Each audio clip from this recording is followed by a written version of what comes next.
Sini sesuai dengan tugas di modul 1.4, saya harus mendiseminasikan atau mengibarkan terkait hal-hal yang sudah saya pelajari di modul 1.4, yaitu tentang menyebarkan pemahaman dan penerapan pengalaman budaya positif, terutama di sekolah dan juga di kelas.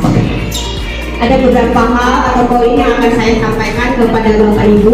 Semoga apa yang saya sampaikan dapat memberi manfaat kepada Bapak dan Ibu guru sekalian. Namun saya menyampaikan di sini bahwa saya bukan untuk mengajarkan atau sok pintar di sini, tapi hanya ingin sharing saja, berbagi ilmu terkait apa yang sudah saya pelajari. Ada beberapa konsep inti dari budaya positif. Yang pertama adalah adanya perubahan paradigma pembelajaran, yang kedua disiplin positif, yang ketiga ada nilai-nilai kebajikan, kemudian kebutuhan dasar manusia, motivasi perilaku manusia, kemudian posisi kontrol guru, keyakinan kelas, dan yang terakhir adalah segitiga restitusi. Paradigma baru, di mana pembelajaran dengan paradigma baru ini adalah pembelajaran yang dirancang berdasarkan prinsip-prinsip berdiferensiasi, sehingga para peserta didik belajar sesuai dengan kebutuhannya berdasarkan tahap perkembangan sesuai dengan teori psikologi modern untuk mewujudkan profil pelajar Pancasila. Jadi seperti yang sudah biasa dilakukan oleh Bapak dan Ibu sebelum kita mulai pembelajaran, diadakannya asesmen diagnostik. Itu tujuannya adalah untuk kita mengetahui gaya belajar yang diminati siswa. Setelah nanti kita menelaah terkait asesmen diagnostik tersebut, kita bisa membuat rancangan kira-kira pembelajaran apa yang sesuai dengan putra-putri kita di kelas. Jadi dilaksanakannya pembelajaran berdiferensiasi sangat memungkinkan dalam satu kegiatan pembelajaran kita menggunakan metode serta media yang berbeda-beda. Karena anak ada yang gaya belajarnya audiovisual, ada yang hanya visual, ada juga yang kinestetik. Itulah tujuan utama dari pembelajaran dengan paradigma baru. Tentu saja hal yang ingin dicapai adalah terbentuknya karakter-karakter siswa yang sesuai dengan profil pelajar Pancasila. Itu sedikit tentang pembelajaran dengan paradigma baru.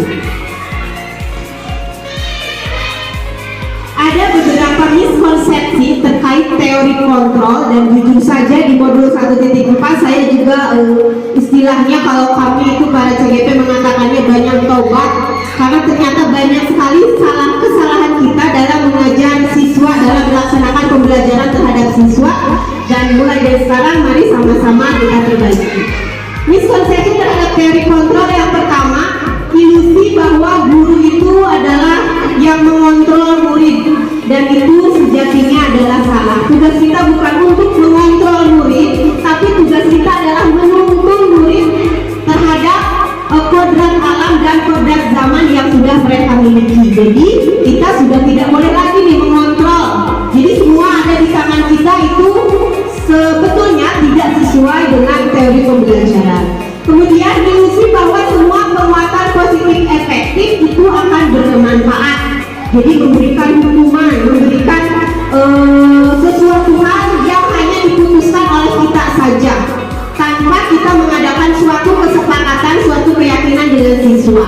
Itu harus kita rubah mulai dari sekarang. Ilusi bahwa kritik dan membuat rasa bersalah mampu menguatkan karakter.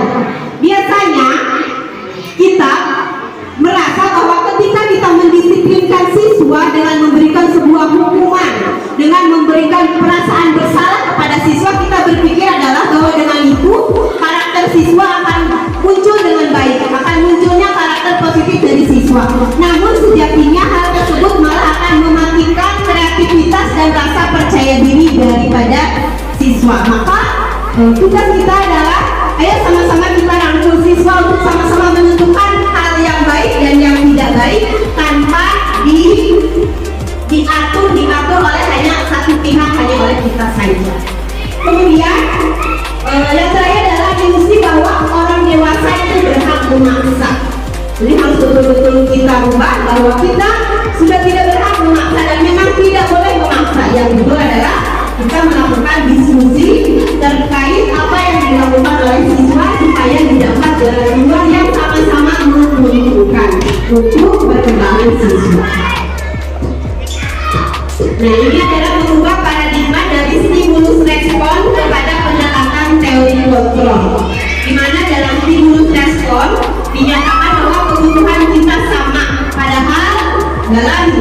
Kenyataannya yang sebenarnya itu adalah kebutuhan setiap manusia itu pasti berbeda.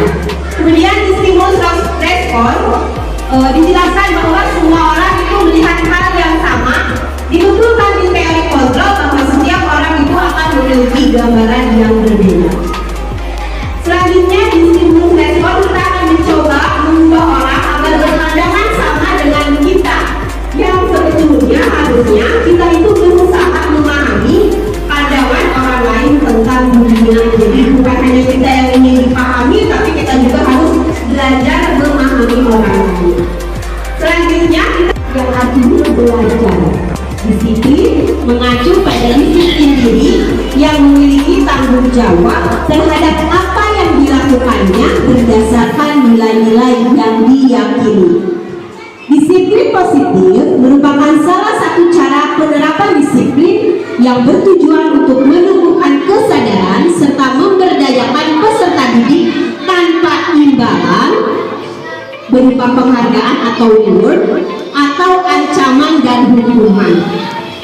Jadi ketika kita mendisiplinkan siswa harus kita hindari dua hal. Yang pertama memberikan hukuman, itu tidak boleh, dan memberikan penghargaan atau reward juga sebetulnya tidak boleh.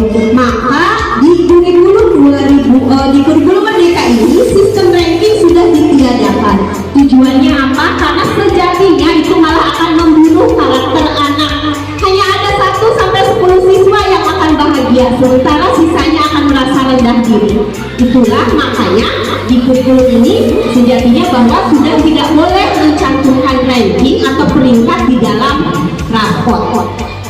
Sebagai pendidik, tujuan kita adalah menciptakan peserta didik yang memiliki disiplin diri sehingga mereka akan berperilaku mengacu kepada nilai-nilai kebijakan yang lebih universal dan memiliki motivasi intrinsik yang munculnya dari dalam diri mereka dalam perubahan perilaku ke arah yang lebih baik.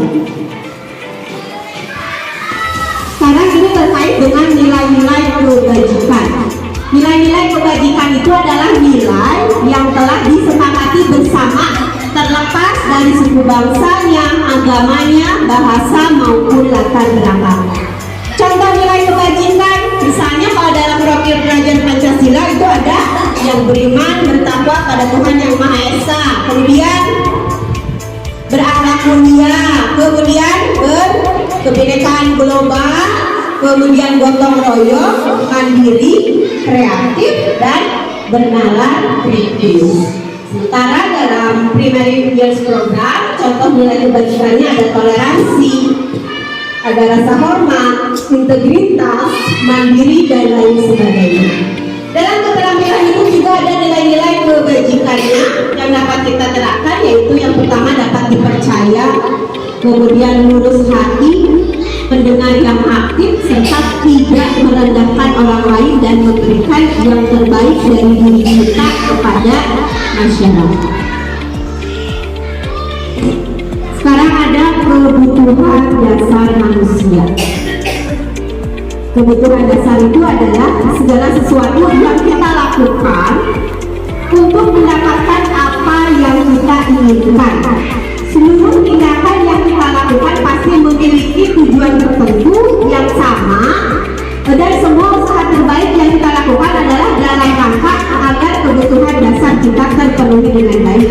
Jadi kita akan melakukan segala hal untuk memenuhi kebutuhan dasar manusia. Ada 5 kebutuhan dasar manusia. Yang pertama adalah kebutuhan untuk bertahan hidup.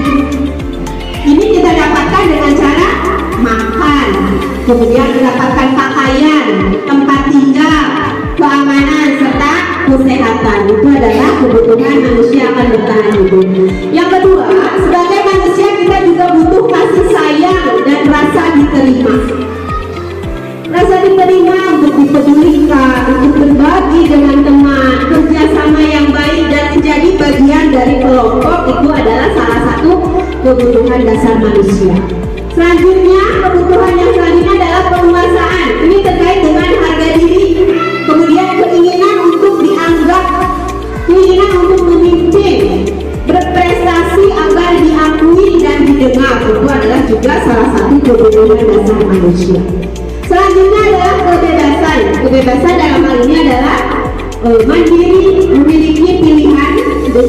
berusaha mencoba hal-hal yang baru dan mampu mengendalikan alam.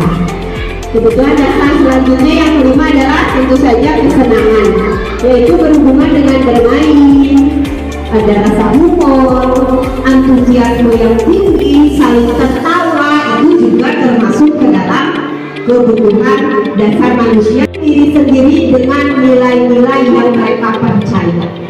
Kira-kira Bapak dan Ibu ada di posisi mana nih ketika melakukan suatu perilaku bersama di lingkungan kerja? Motivasinya apakah yang pertama atau yang kedua atau yang ketiga? Itu semua jawabannya ada di dalam hati Bapak dan Ibu semua. Apabila Bapak dan Ibu melakukan suatu perilaku hanya untuk menghindari hukuman atau hanya untuk mendapatkan imbalan atau penghargaan dari orang lain, berarti itu termasuk ke dalam motivasi eksternal. Sementara kalau Bapak Ibu melakukan sesuatu perilaku dengan tujuan untuk menjadi orang yang diinginkan oleh kita dan ingin menghargai diri kita sendiri dengan nilai-nilai yang kita percaya, maka itu termasuknya ke dalam motivasi internal. Kira-kira dari tiga ini yang paling siang atau yang seharusnya motivasi yang seharusnya kita lakukan, kira-kira menurut Bapak dan Ibu yang mana ya Bapak Ibu? Boleh minta pendapatnya. Di antara satu, kedua, dan ketiga. Motivasi untuk berperilaku yang biasanya kita laksanakan. Barangkali boleh minta pendapat dari salah satu Bapak atau Bapak.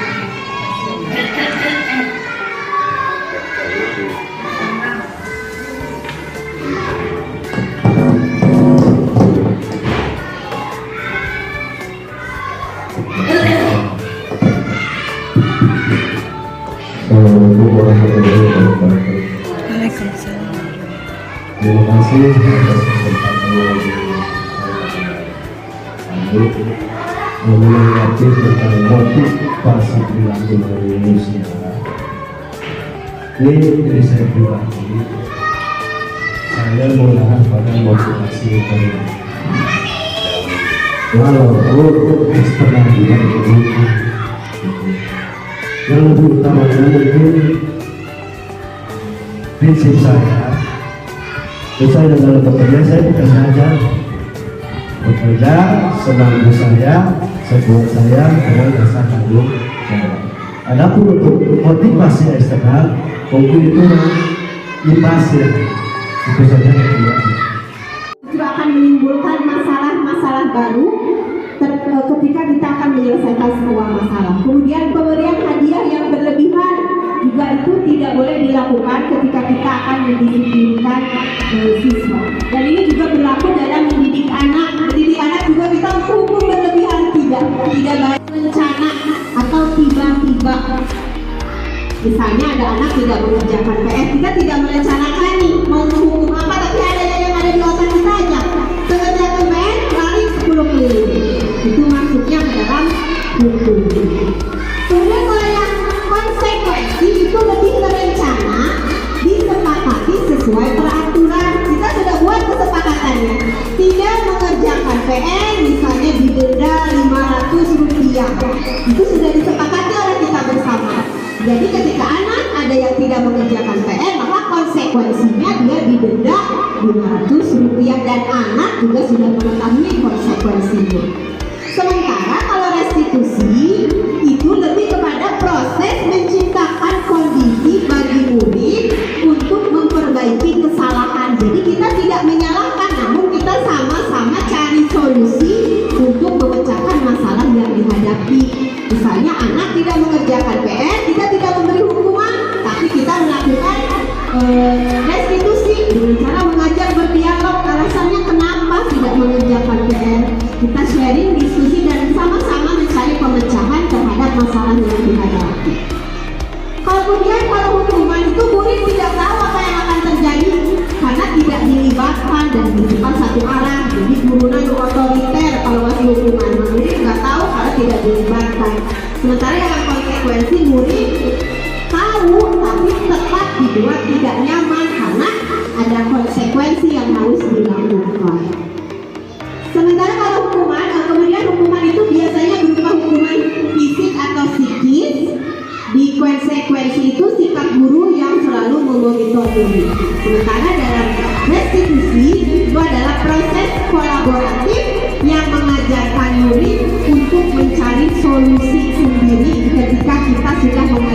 dialog, kita dialog dengan murid, kemudian biarkan mereka yang mencari solusi mereka terkait masalah yang sudah mereka hadapi.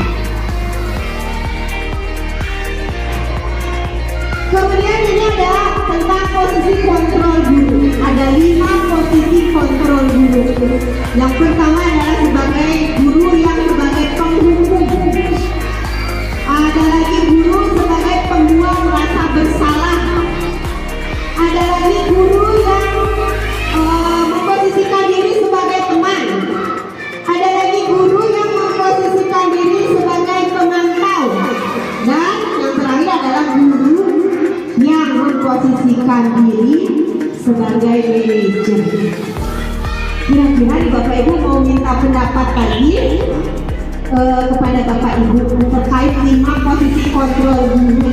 Kira-kira saat ini menurut Bapak Ibu, Bapak dan Ibu ada di posisi kontrol yang manakah, dan boleh lebih dari satu. Ini menurut pendapat dari Bapak dan Ibu.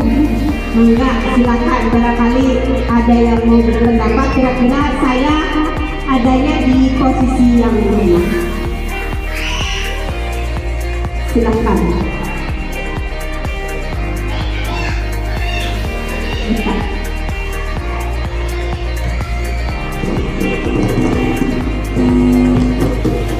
Karena kalau ditanya di kontrol dulu ada posisi mana ya? Untuk itu kami berlawan dari dulu untuk pengunjung ibu tidak tentu saya terus yang pembuat merasa bersalah itu tidak masuk. Menurut pemikiran saya itu yang menentukan sikap saya. Mungkin yang masuk dari karakter saya pribadi saya itu hingga terakhir ini Bu. Satu sebagai kita ya dengan anak didik itu kita tidak ada jarak ya, dalam arti kita memahami karakter anak didik. Jadi tidak ada sikap yang terlalu signifikan dalam arti siswa takut pada kita. Yang kedua sebagai pemantau itu mungkin sangat perlu ya, sebagai pemantau perlu bagaimana juga anak didik kita pakai pemantau kita. Yang selanjutnya itu manajer, dalam arti manajer ini pribadi saya bukan berarti saya bisa ya, tapi mungkin ya hampir sama dengan mengarahkan.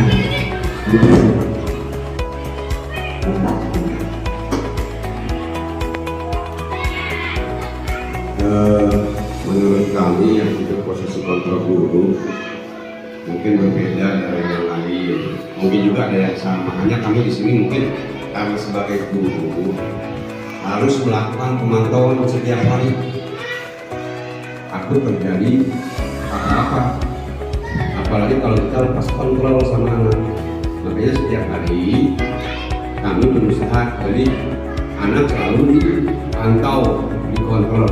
Itu saja. Assalamualaikum warahmatullahi wabarakatuh. Saya yang sudah memberikan tanggapannya terkait di mana posisi kita ketika kita belajar dari 5 posisi kontrol tersebut.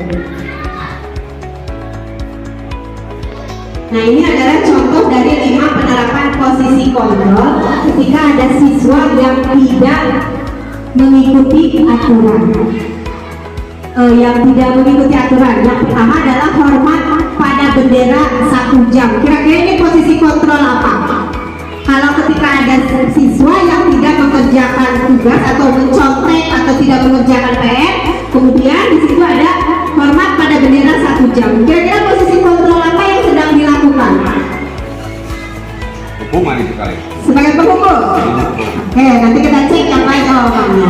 Kemudian yang kedua, ketika ada siswa yang tidak mengerjakan, di sini ada perkataan berapa kali ibu atau bapak harus memberitahu kamu selalu saja mengecewakan ibu bapak. Kira-kira itu posisi kontrol apa? Kalau kita mengatakan seperti itu.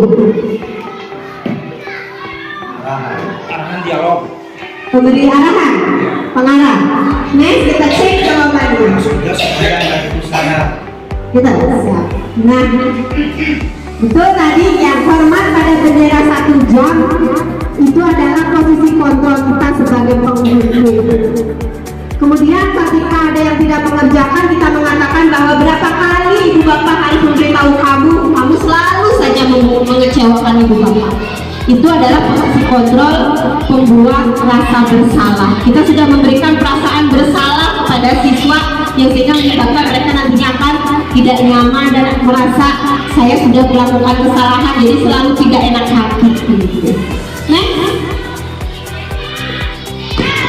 Nah ini ada anak yang tidak mengerjakan tugas, gurunya berkata, ayo dong ikuti aturan sekolah, tolong bantu bapak ya, kalinya saja. Ini kira-kira posisi kontrol sebagai apa? Konsekuensi. Tadi kan 5 posisi kontrol, yang pertama penghukum, Ya. kedua pembuat rasa bersalah, sebagai teman, sebagai pemantau, dan sebagai manajer. Kira-kira yang mana? Posisi yang mana? Pemantau? Ayo dong ikuti aturan sekolah, tolong bantu ibu bapak ya, sekali ini saja. Pemantau kan? Pemantau. Oke, nanti kita cek ya. Kemudian yang kedua, ketika anak ada yang melakukan kesalahan, guru berkata, kamu sudah melanggar peraturan sekolah, kamu tahu konsekuensinya. Setelah upacara, kamu beri atributnya ke koperasi dan jangan diulangi lagi. Kira-kira ini posisinya sebagai apa? Gimana Bu? Membuat rasa bersalah. Oke, nanti dikontrol sebagai teman. Itu bisa dilihat dari ucapannya ya. Ayo dong. Itu kan ada perasaan tidak ada jarak ya antara guru dengan murid.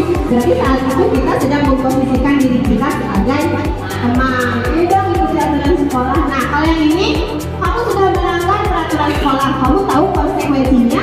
Setelah upacara, kamu beri atributnya ke koperasi dan jangan diulangi lagi. Ini adalah posisi kontrol guru sebagai pemantau. Next, ada satu lagi. Nah, kalau ini sudah ada langsung jawabannya.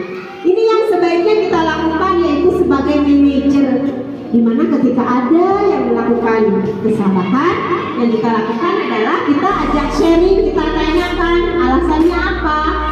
Apakah kamu sudah tahu kesalahanmu? Kira-kira bagaimana kamu memperbaiki kesalahanmu? Jadi kita sharing, kemudian kita biarkan pada anak untuk mencari solusi terkait permasalahan yang sudah dilakukan atau kesalahan yang sudah dilakukan.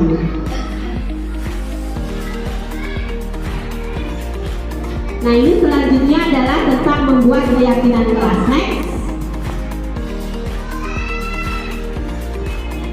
Ada beberapa manfaat keyakinan kelas. Yang pertama adalah terwujudnya budaya positif di lingkungan sekolah. Yang kedua, bahwa budaya positif itu merupakan bentuk dari nilai-nilai atau kebijakan universal yang lebih menyeluruh. Next.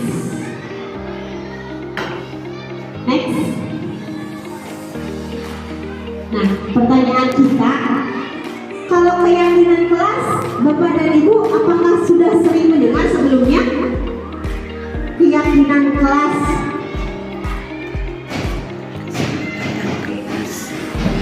Kesepakatan kelas. Nah, iya.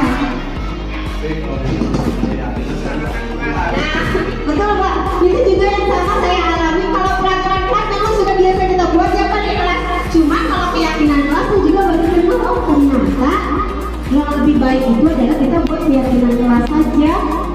Tapi sebenarnya keyakinan kelas itu juga bermula dari peraturan kelas. Yang jadi pertanyaan kita, mengapa keyakinan kelas, kenapa bukan peraturan kelas saja gitu ya Pak? Dan itu sama pertanyaannya ketika awal saya mempelajari modul itu, karena yang biasa kita lakukan memang membuat peraturan kelas. Kenapa keyakinan kelas sih? Nah ini ada alasannya. Yang pertama adalah karena keyakinan kelas itu lebih bersifat abstrak dan berupa pernyataan universal.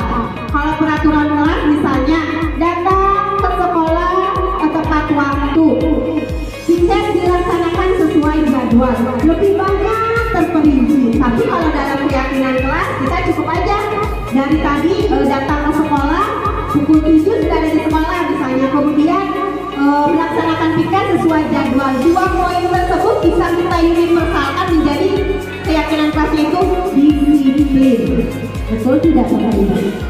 Datang tepat waktu dan piket sesuai jadwal, disiplin. Itu maksudnya 2 poin itu bisa lebih ke pernyataan yang universal, misalnya tepat waktu. Kemudian juga peraturannya tidak boleh mengganggu teman. Kemudian memberi memberi pinjam kepada teman yang tidak membawa alat tulis. Itu di peraturan kelas. Di keyakinan kelas bisa kita lebih buat universal, misalnya saling tolong menolong. Ya, saling tolong menolong itu kan bisa memberi pinjam alat tulis, bisa masuk ke situ. Jadi untuk keyakinan kelas ini lebih universal sifatnya daripada peraturan kelas. Kemudian di keyakinan kelas ini dibuat dalam pernyataan-pernyataan positif. Jadi jangan ada kata jangan, tidak boleh. Jangan buang sampah sembarangan, itu tidak boleh. Cukup buang sampah pada tempatnya. Jadi jangan diberikan pernyataan negatif, yang lebih baik ke pernyataan-pernyataan yang sifatnya positif.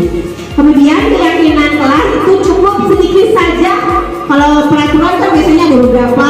Kalau keyakinan kelas cukup sedikit saja supaya siswa mudah mengingat.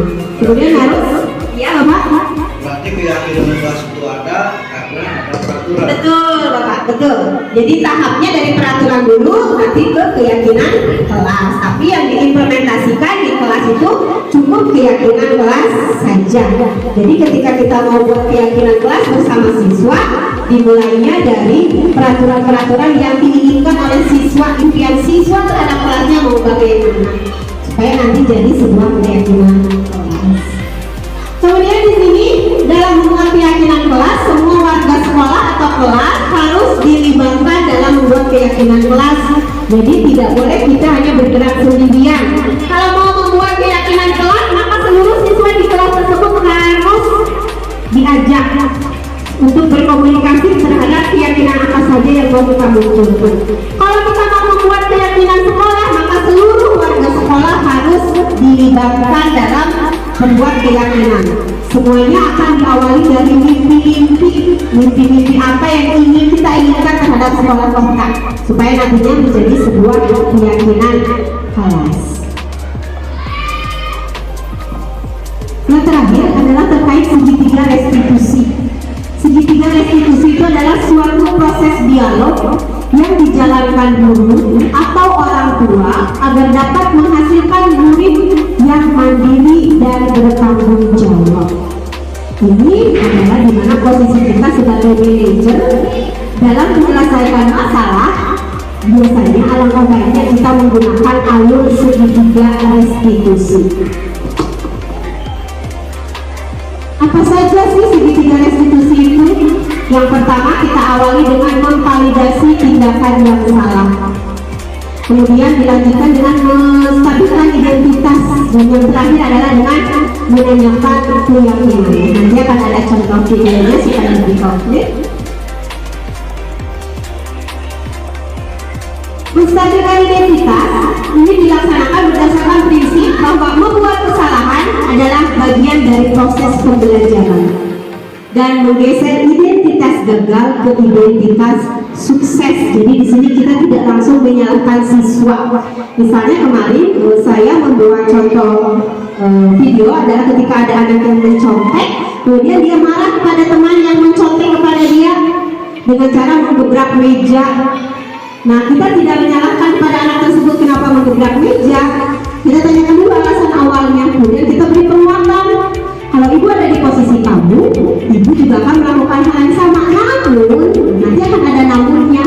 Supaya kita kuatkan dulu, kita stabilkan dulu identitas, untuk selanjutnya kita ambil proses pembelajaran dari hal tersebut.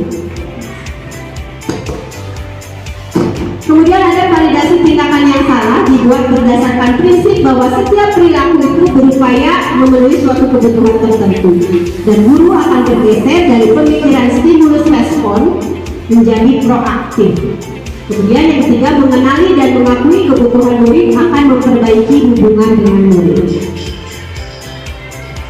Yang terakhir adalah menanyakan keyakinan. Murid akan diberi pertanyaan-pertanyaan bermakna untuk memunculkan motivasi secara intrinsik dan dapat dikaitkan dengan keyakinan kelas yang sudah dibuat. Kira-kira ketika kamu melakukan kesalahan tersebut, keyakinan apa yang sudah kamu langgar? Biarkan anak yang berpikir, kira-kira keyakinan apa yang sudah saya langgar dengan hal tersebut, dikaitkan dengan keyakinan kelas yang sudah ada di kelas.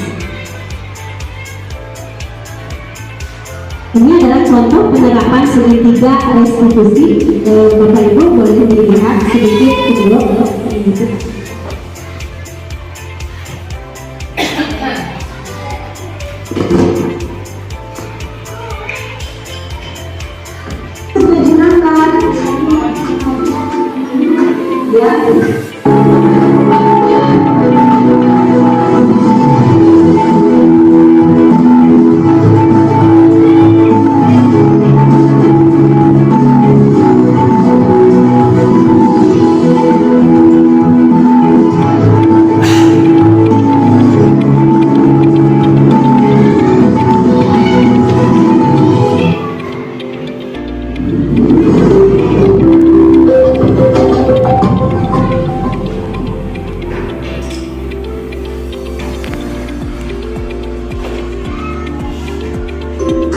Assalamualaikum warahmatullahi wabarakatuh.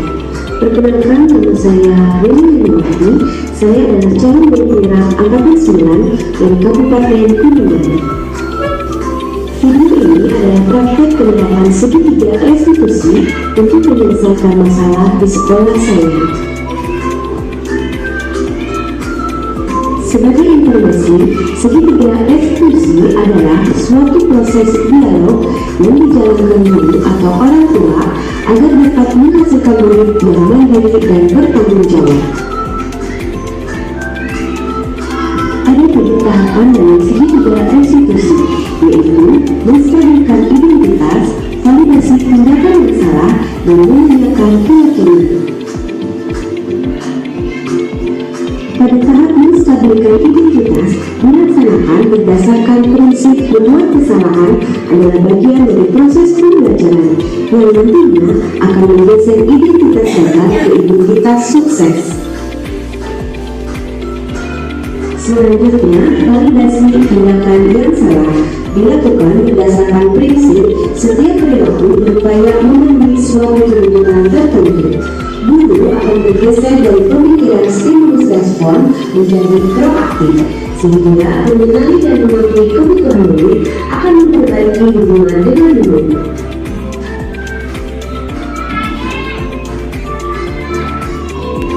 Tahap kedua adalah menanyakan keyakinan. Pada tahap ini, murid akan diberi pertanyaan-pertanyaan bermakna untuk menunjukkan motivasi secara intensif, sehingga murid mampu menentukan keyakinannya dengan tindakan yang salah. Kasus pertama, Nanda tidak terima pekerjaannya selalu dicontoh oleh temannya. Dia marah dan tidak dapat menahan emosinya.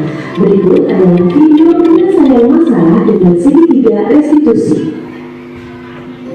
Naila, tadi di rumah kalau ada di kelas, katanya kamu harus berteman dengan adik ya.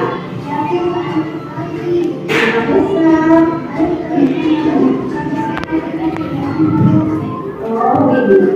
Wajar kalau kamu masih besar. Dan itu ada di kondisi kamu, tidak pasti akan membuat hal yang sama.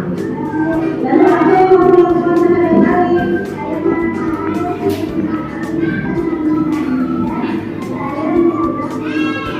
Oh, gitu.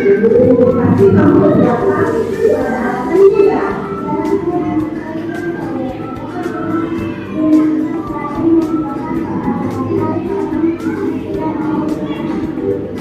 Jawabanlah, kalau kamu merasa marah dan kesal, hal itu adalah pertanyaanmu menjadi keputusan seorang habis. Itu akan menghargai tindakanmu, untuk juga berbuat yang lebih pada habis itu. Sekarang coba kamu pikirkan, tindakan kamu marah akan membuat tidak apa sesuai dengan keyakinan kita. Menurut kamu, keyakinan apa yang bisa digunakan? Ya, menurut kamu selalu mengatakan tentang itu dan kamu.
Kasus kedua, Anura sering datang terlambat ke sekolah sehingga banyak pelajaran yang tertinggal. Berikut adalah penyelesaian masalah dengan menggunakan penerapan segitiga restitusi.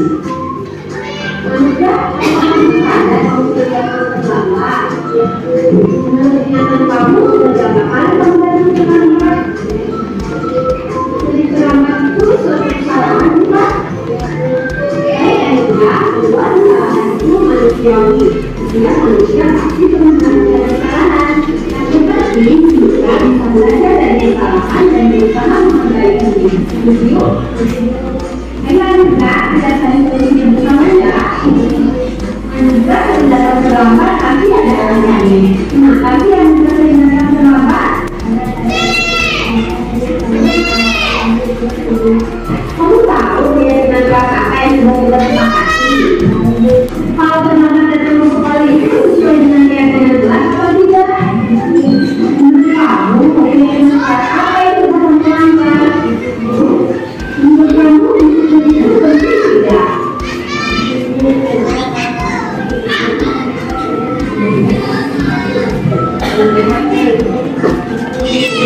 Betul sekali, menandai waktu itu penting dan sangat bermanfaat bagi kita.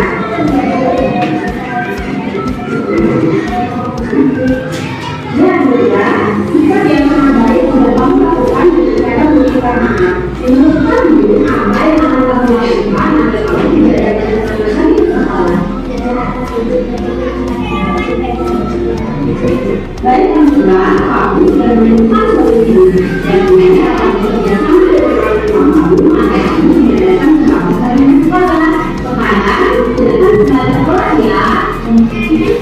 Assalamualaikum warahmatullahi wabarakatuh. Perkenalkan nama saya Anissa. Saya kelas 4 SD di Kedama. Terima kasih Ibu Guru. Saya senang sekali ya diskusi dengan Ibu Guru. Saya menemukan solusi atas kesalahan yang telah saya lakukan. Saya berjanji saya akan memberikan baik supaya tidak terulang kesalahan.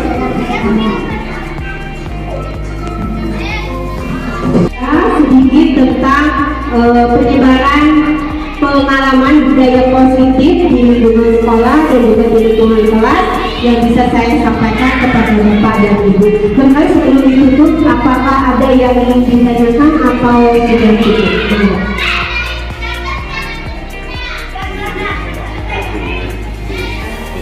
Enggak.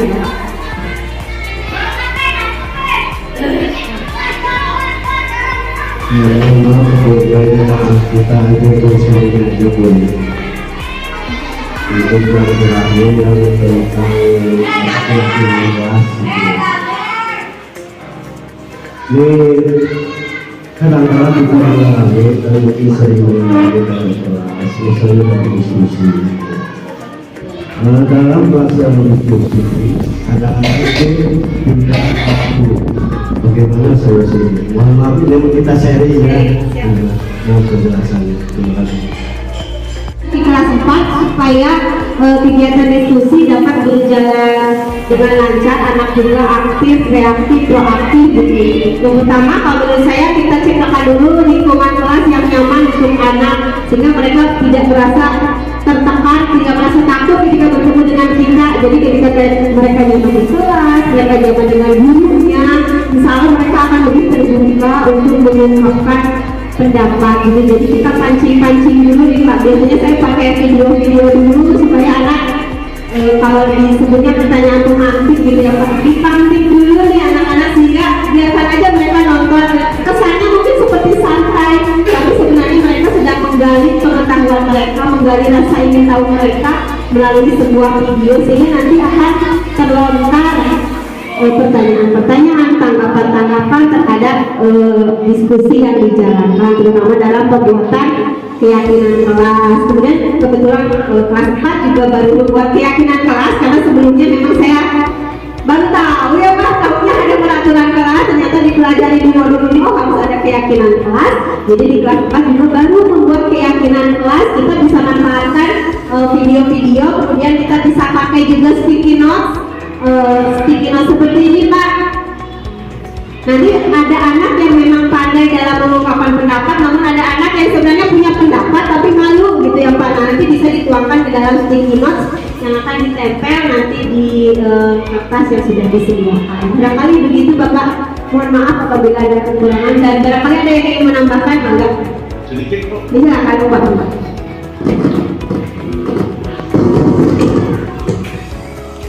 Ya, ini kami khususnya di Biro Olahraga ya, kan kebanyakan tadi ada 5 posisi kontrol kalau tidak salah ya. Terang saja kami sebagai Biro Olahraga kan namanya juga di lapangan. Anak itu contoh ketika anak menendang bola voli kan itu sudah salah. Kami sering lakukan suruh pusat lari. Ya, tadi kan tidak boleh. Ya sekarang harus bagaimana cara? Nah, apabila hal tersebut dilakukan di pembelajaran olahraga dan masih berkaitan dengan keilmuan olahraga, misalnya salah menendang bola disuruh push up, itu tidak apa-apa dilakukan karena itu masih berhubungan dengan pembelajaran olahraga. Yang tidak boleh adalah ketika jumpa di pembelajaran olahraga masuk ke kelas tidak mengerjakan PR. Saya nih ya, misalnya pelajaran saya tidak mengerjakan PR, anak disuruh lari, itu tidak boleh karena bukan pembelajaran olahraga. Itu sebetulnya menghukum. Apabila dilakukan saat pembelajaran olahraga yang berhubungan dengan kegiatan olahraga, itu bisa dilaksanakan. Gitu Bapak.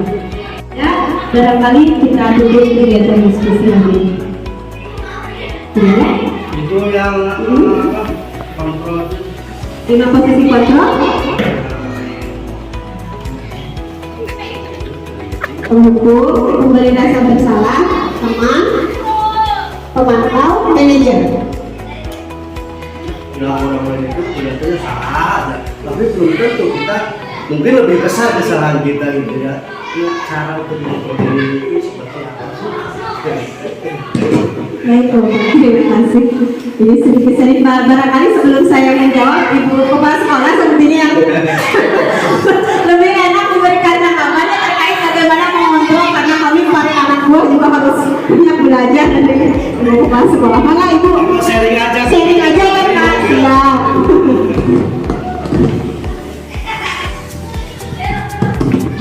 Terima kasih. Assalamualaikum warahmatullahi wabarakatuh. Yang saya hormati, setelah kita memperhatikan apa yang dipresentasikan oleh Pak Hadir ini tentang penyebaran pemahaman budaya positif, saya menyambut dengan baik. Mudah-mudahan penyebaran ini dapat diikuti oleh guru-guru yang lain di kelas masing-masing. Terkait dengan kontrol diri itu berarti kembali kepada kita. Apa yang sudah kita lakukan, apa yang sudah kita kerjakan di kelas, maka silahkan kembali kepada diri kita sendiri. Apakah sudah sesuai dengan tadi apa yang disampaikan atau belum? Itu tergantung kembali kepada diri kita. Jadi penyebaran pemahaman budaya positif ini menurut saya sangat baik dan mangga Bapak dan Ibu untuk sharing bersama dengan Bu Rini sebagai CGP terkait dengan budaya ini. Mudah-mudahan apa yang disampaikan ini dapat diterapkan di kelas seluruh kelas ya, tidak hanya di seluruh kelas tapi dapat oleh guru mapel, guru olahraga dan guru PAI. Jadi dapat terapkan kembali kepada diri kita. Berarti dalam arti ya tadi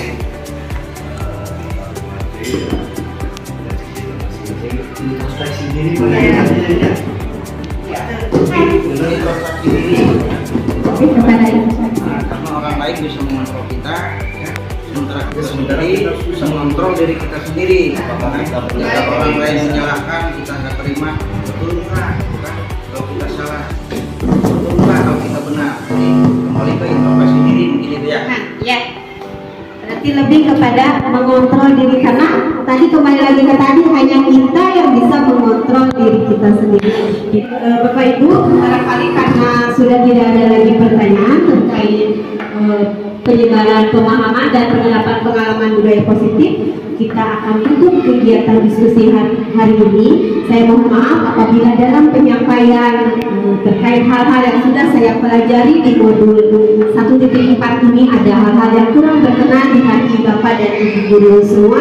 Sekali lagi saya mohon maaf dan semoga kedepannya kita bisa terus tetap berkolaborasi dengan baik untuk menyebarkan hal-hal positif di sekolah perguruan kita SD Negeri Limbajaya. Kurang lebih saya mohon maaf. Terima kasih atas perhatiannya. Wassalamualaikum warahmatullahi wabarakatuh.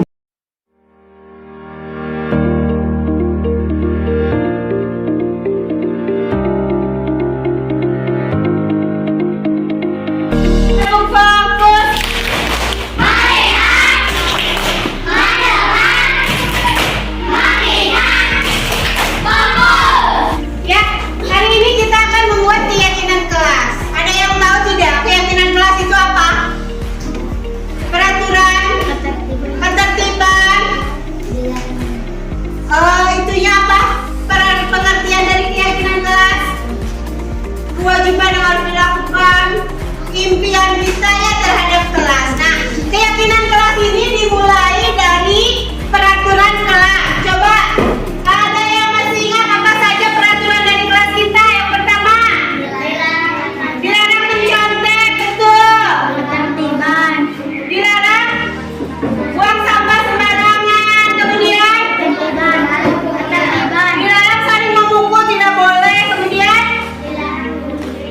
tidak boleh membuli, betul. Kemudian harus datang tepat waktu dan masih banyak peraturan-peraturan kelas di kelas kita. Nah sekarang ayo kita wujudkan peraturan-peraturan tersebut menjadi sebuah keyakinan kelas berdasarkan impian-impian kalian tentang kelas apa sih yang kita impikan, kelas seperti apa sih yang kalian impikan. Silakan kalian buat keyakinan kelas berdasarkan peraturan-peraturan yang ada di kelas kita. Nanti ditulis di sticky notes ini ya, impian kalian. Kemudian kalau sudah selesai nanti boleh ditempel di kertas buram ya. Bisa dipahami? Ada pertanyaan sebelumnya? Tidak ada. Oke, kita mulai. Mau warna apa? Hijau. Warna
didasarkan pada nilai-nilai kebajikan. Sekarang Ibu boleh minta tolong perwakilan dari kalian untuk membacakan keyakinan-keyakinan kelas apa saja yang sudah kalian buat. Silakan, ada yang mau ke depan. Boleh